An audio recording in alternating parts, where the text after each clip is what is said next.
Bonjour, comme toutes les bibliothécaires, nous sommes aussi confinés et nous continuons à vous raconter des histoires.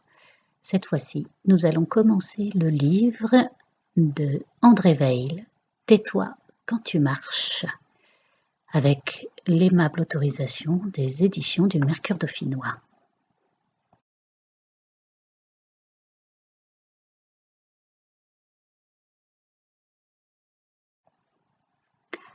Avertissement au lecteur qui ouvre ce carnet de route.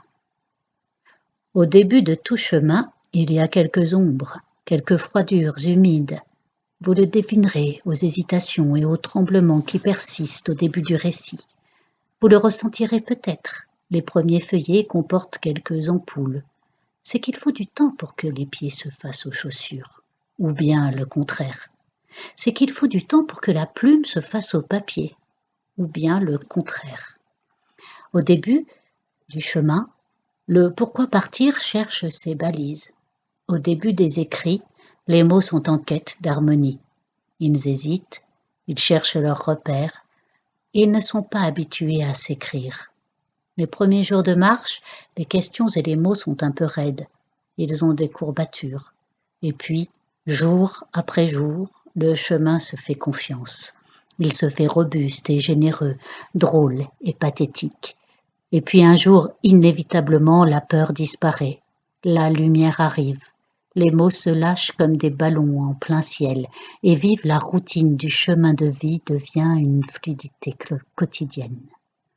Ultreya, mes amis, c'est quelques préambules pour vous encourager. Laissez le chemin grandir en vous. Allumez la lampe, prenez le bâton. Ce livre est le vôtre.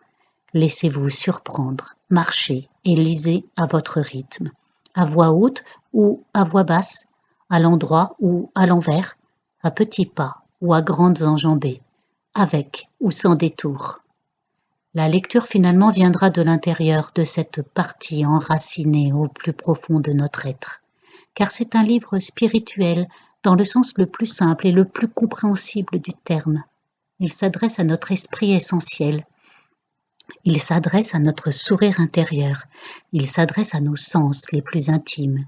Il parle de l'enfant roi, de ce petit prince qui vit en chacun d'entre nous, triste et tellement humain, sévère et tellement vivant.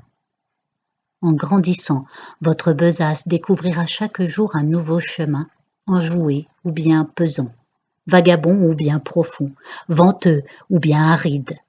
Parfois vous perdrez les balises, mais toujours l'humour vous ramènera chez vous, et là, vous chanterez les ritournelles du grand Jacques. Enfin, comme la vie, ce livre ne vous paraîtra jamais trop long. Comme les rêves, ce livre ne peut entrer dans un espace qui mesure. De fait, il n'y a ni début, ni fin. Lisez-le, laissez-le résonner dans vos cellules, dansez-le, chantez-le pour les oiseaux. Faites-en un dessin que vous adresserez aux forêts, aux rivières ou aux enfants. Ils vous en seront reconnaissants à jamais. En un mot, faites vivre ce livre pour lui. Merci d'avance. Mélan, janvier 2002. Introduction au parcours. Ce livre est né d'une marche sur les chemins de Saint-Jacques-de-Compostelle. Le parcours en est repéré sur la carte, page 10. Il vous emmène de Saint-Antoine en Dauphiné à Santiago de Compostelle, à travers le Nord-Isère, la vallée du Rhône, le Pilat, le Velay, la Margeride, l'Aubrac, le Rouergue, le Quercy, la vallée de la Garonne, la Gascogne, le Béarn, le Pays basque, le col de Roncevaux, la Navarre, la Rioja, la Castille, la Pelancia, le Léon, le Bierzo et la Galice.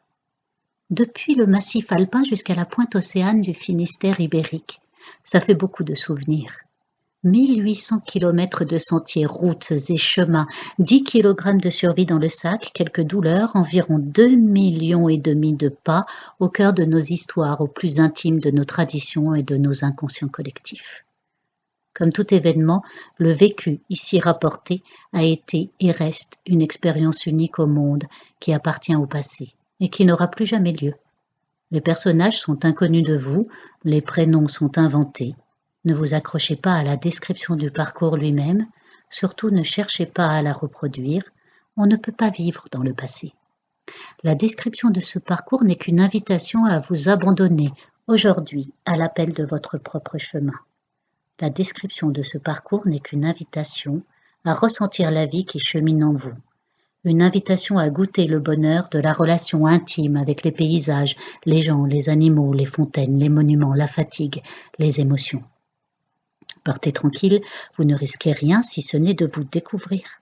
Car 67 départs solitaires, 67 levées de soleil silencieux, ça décape à l'intérieur. 500 heures de marche, ça réveille les cellules. Ça ouvre à réalité. Bonjour la vie.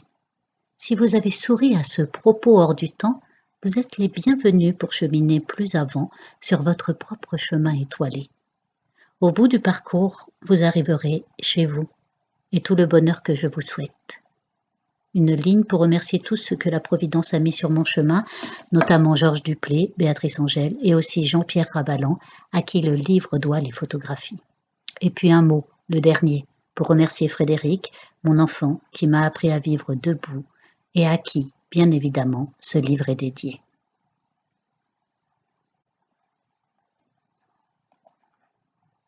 À bientôt.